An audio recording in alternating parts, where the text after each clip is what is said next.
ให้จำมากินปวด แล้ว ตังโดย เราให้เมียแล้ว ให้เมียอยู่ก็ให้ใครโตหน้าทีมงานโตหน้า FC แบบนี้ใช้สิบ่ฮู้ FC เพิ่นก็เบิ่งออกเดี๋ยวไปเลยบ่แม่นว่าแต่นั่นแหละบ่จ่อยเอ้ยคนเฮามันต้อง ให้เข้าใจเด้ อืม เราก็บ่แม่นเด็กน้อยเพราะให้มันเกิงกะเฒ่าเลย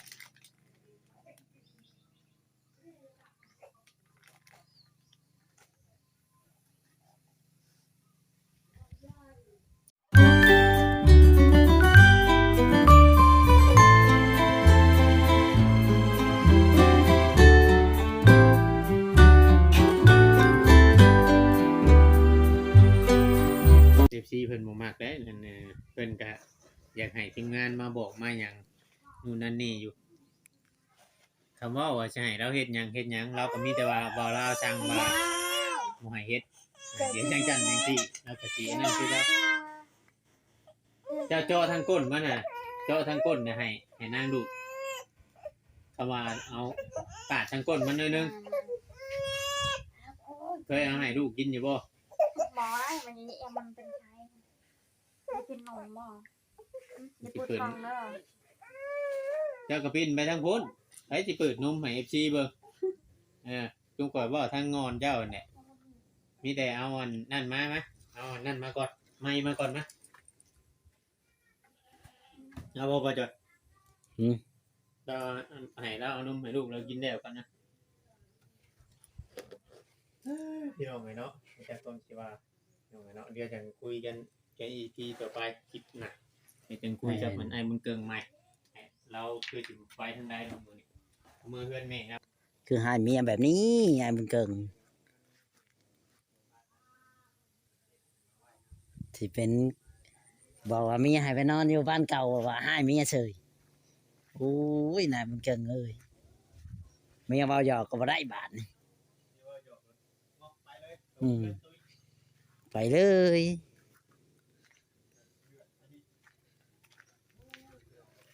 เดือดสุดๆเลยมันเกิงนี่แหละพี่น้อง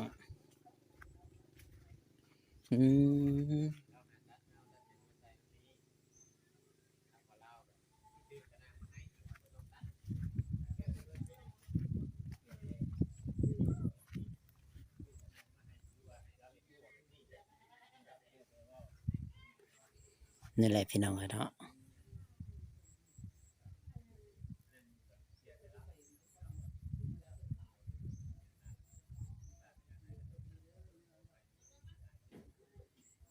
บ้านน้องลอย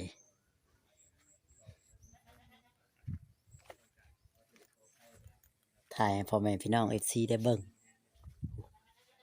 มีอย่างนี้พี่น้องเลยยังเหลือกบสองตัวน้อยๆนี่นะกบเราขังไว้ในเอา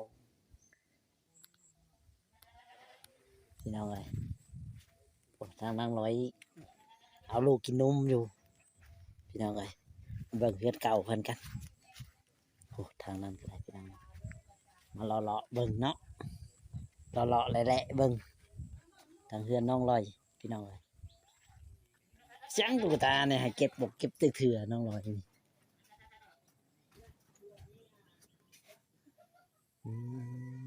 ถอยบวงเป็นดังไพ่แค่นี้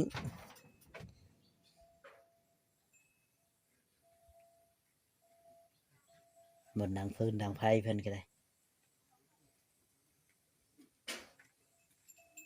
นี่แหละพี่น้องดราม่าหนัก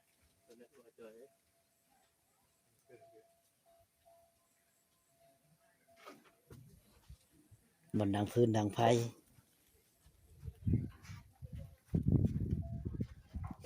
คนเลยพี่น้องจังกะสีเปิดขึ้นได้เองพี่หลอกเพื่อนน้องร้อยพี่หลอกแล้วไม่ได้พี่น้องไอ้บ่มีมื้อนี้ก็จังบ่าวลาวก็บ่ได้มาเนาะบ่ฮู้ว่าเพิ่นหยุดบ่มื้อนี้หรือว่าจังไดนั่นแหละดินดอนตอนหญ้าพี่น้องเอ้ยเนาะ ถ้าว่าผิดพลาดประการใดก็ขอโทษขออภัยนำเด้อพ่อแม่พี่น้อง FC เนาะวันนี้หมอจอยก็ได้เดินทางเข้ามาเฮือนทางน้องลอยเส้นเก่าเส้นเคยพี่น้องฝากพี่น้องเป็นกำลังใจเด้อปัวน้องลอยนี่หายแท้มื้อนี้พี่น้องจักหายหยังเนาะเมียเว้าน้อยเดียวหนีปุดปัดแล้ว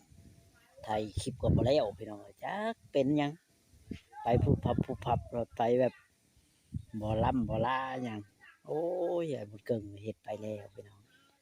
เฮ็ดแบบนี้ก็บ่ถูกแล้วพี่น้องเฮ็ดแบบนี้ก็บ่ถูกบ่ต้องแล้วเนาะผ่านหน้าFC ไปแบบนี้มันก็บ่ดีพี่น้องเนาะก็อยากให้ทางปรับปรุงใหม่นั่นแหละถ้าเป็นแบบนี้เฮือนบ่แล้วถ้าเป็นแบบนี้ก็เนาะจักเราเป็นคนแบบใดพี่น้องเราเป็นคนแบบขี้เกียจบ่หรือว่าแนวใดพี่น้องบ่อยากเฮ็ดหยังบ่เบิ่งคนนี่เฮาบอกอย่างหนึงเราชอบเว้าอย่างหนึงเนาะมันเลยยากเลยพี่น้อง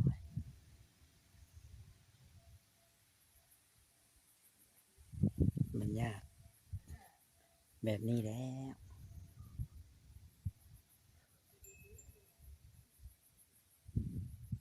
เราเฮ็ดนิสัยเด็กน้อยโพดพี่น้อง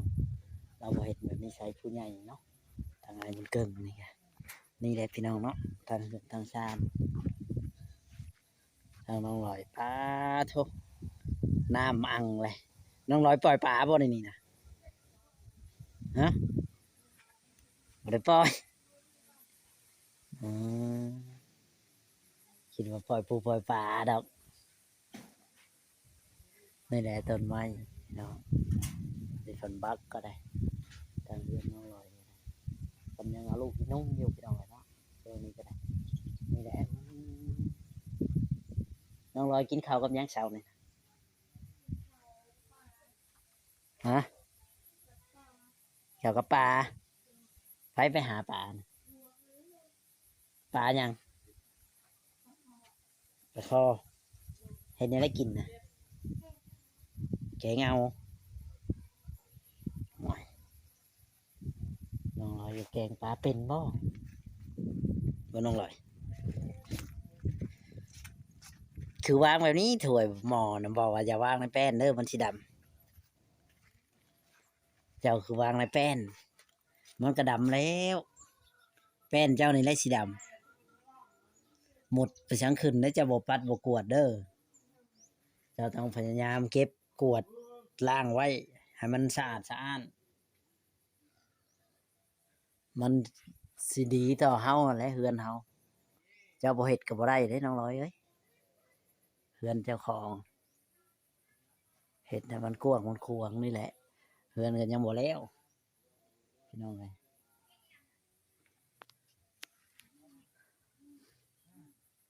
โอเค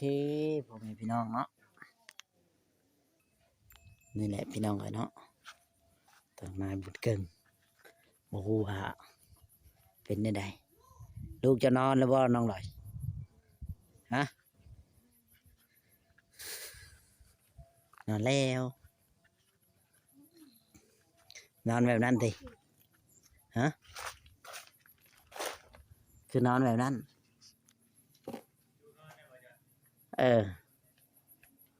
ลูกเรานอนเลย มันคือนอนแบบนั้น นอนแบบนั้นเคยนอนแบบนั้นน้องลอยลูกเราเคยนอนแบบนั้นจะดอกมันยังอยากกิน เรื่องพฤติกรรม ผิดกรรมบ้าตีกินบิโป้โหผิดกรรมวุ่นซื่อๆกับผิดกรรม ลูกลูก นั่งงามๆเด้อเวลาเพิ่นมาถ่ายนี่แหละพี่น้องในทางน้องลอยเห็นในกยันผิดกรรมมาว่ะ เพราะว่าฉันนั่นได้หายลูก เว้าได้เด้อบ่จ้อยคือสิบอกนะ หมอให้บอก เป็นนี่นะบอกบ่ได้ บอกบ่ได้ให้ อืม แบบนั้นคนแบบนั้นนี่แหละอยู่เฮือนเก่า แบบนี้อยู่เฮือนเก่าก็ได้ เดี๋ยวนี้เลย สบายดีจังเลย คอยบอกแล้วคอยประกาศสบายดีบ่ยัง โดย คอยประกาศแล้ว ทำไม คือคอย เราบ่ให้บอกเราบอก โดน เราว่าเราใหญ่แล้ว โดน เออ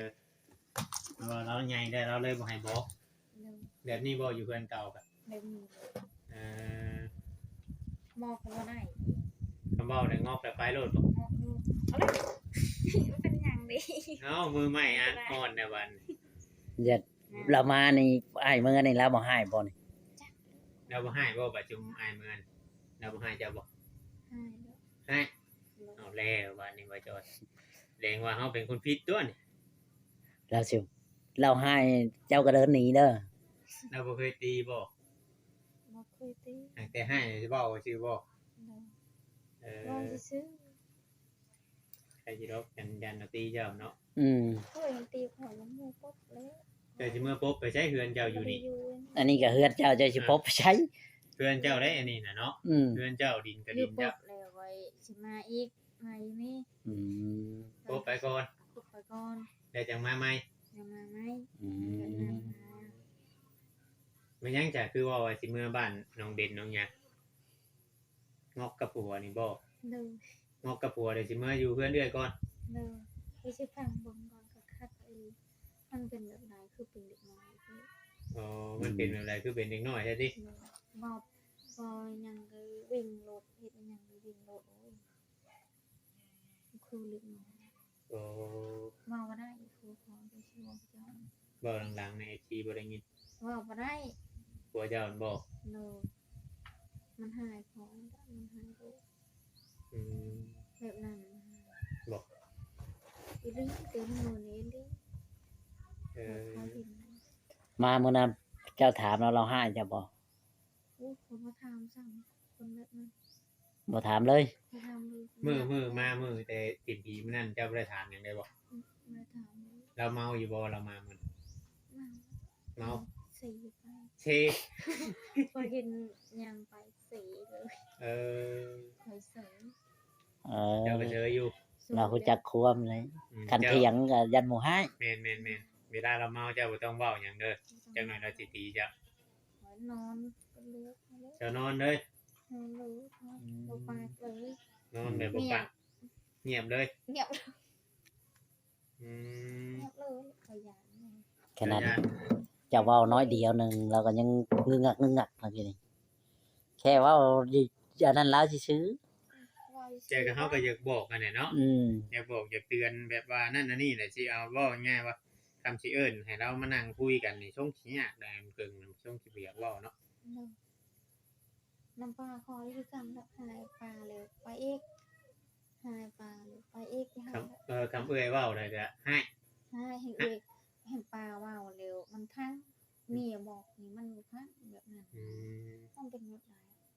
คอยเอาตะกี้นี่คือนะแบบนั้น เจ้าก็อุกใจอยู่บ่ ไม่ได้อุกใจ บุกใจ ไม่ได้อุกนะกินข้าวเร็วคอยอยู่กินอีกนะคอยนอนบ่ปากเลยมันเนี่ยมันเบาคอยที่เจ้าเงินนี่ จุข่อยมื้อนี่เจ้าย่านแล้วเว้า ดูคอยไปอยู่คนเนี้ยนอกทางเลี้ยว เจ้าก็พบไปพูดอีก ดู เราสิพบไปพูดบัดในคันว่าพอมาเว้าค่ะ คอย เจ้า พยายามนะครู อืม เจ้าเบิ่งสถานการณ์ที่นี่ว่าเราให้แล้วเนาะ ดู บ่จอยต้องไปนำเรามาได้จังหน่อยมาเคลียร์กันก่อนได้จังหน่อย จ้องหาเราให้เจ้าก็เดินหนี้ก่อนให้เราจบแล้วไปอยู่พุ่น ตัวมากไปตรงตรงไม่เอายงมากมันเป็นแบบนั้นเราผู้ชายยังไงคือผู้ชายเล็กน้อย อืม เจ้าก็คิดว่าผัวเจ้าเป็นเด็กน้อยอยู่เนาะ เดี๋ยวมันไม่ได้ตั้งสตินะ มันบ่ตั้งสติเลย มันตั้งสติมีไม่ได้มีหายหรืออยู่มีปบเลย แบบเราไปเป็นทหารแบบในหมู่เว้าเราก็ยัง แม่ลูกปบมีเลย เฉพาะดอกหมู่ยังเว้าเราหลายหรือแม่นอยู่นิสัยเราแบบนี้เห็นเท่านะเว้าอยู่ บ่ เราเป็นนิสัยแบบนี้ อืม คันหมู่เว้าเราก็อยู่เรื่อยๆเราบ่ค่อยอันนั้น ยังมีเนี่ยเอาจอย เห็นเท่านั้นเราว่าเคยไปทำงานกับเราอยู่ อืม แบบนี้แหละคนขนาดอยู่น้ำมีเลยคือกันแบบนี้เลย งอกง่ายเนาะ งอกลูกคนงอกเลย ใจสั่น นี่ เนี่ยบอกก็ว่าพังอีกคนหาย เขาว่าพยายามแบบว่าอยากบอกเราอยากเว้าให้มันนั่นเข้าใจกันมันยังจะดีอยู่ได้กินเอง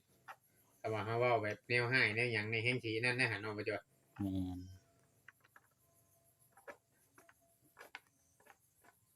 นิสัยเรายังแบบ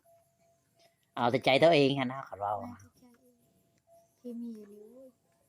เนาะ ช่วงแรกๆเห็นแต่ยัง